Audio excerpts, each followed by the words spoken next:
Hi, Richard Mourdock here at the RedState gathering of 2011. We're having a great time meeting a lot of fellow conservative Republicans, Tea Party activists, and folks who quite frankly just want to see America change back to the conservative government that we've always had and adored.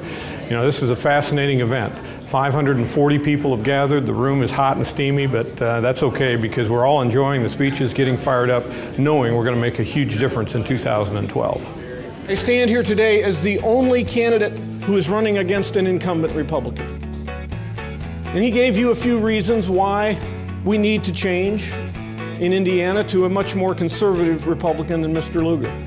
But I have to tell you, the Dick Lugar of today is not the Dick Lugar of 35 years ago. If he were the same Dick Lugar who once fought to get Bob Bork on the Supreme Court, I wouldn't be here today. But the Dick Lugar of today was the first Republican to come out to put Elena Kagan on the Supreme Court and the second to put Sonia Sotomayor on the Supreme Court. He's not the same person. You know, Mr. Lugar, as I said, is not a bad person, but he's out of sync with the times. If you can believe this, just this week, within hours of the stock market dropping 520 points, when millions of Americans were worried about their 401k, Indiana's senior senator was on Louisville television saying the economy is pretty strong. It's out of touch. It's out of sync.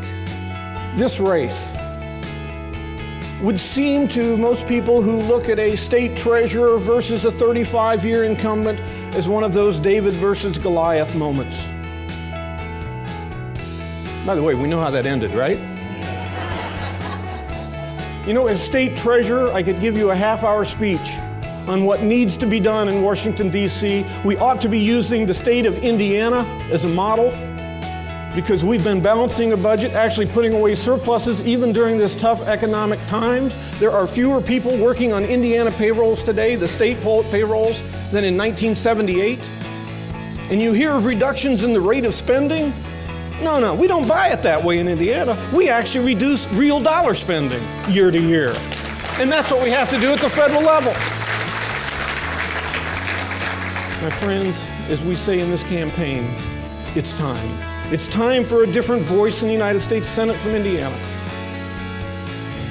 It is time for each of us to dig a little deeper, to do more than you've ever done before.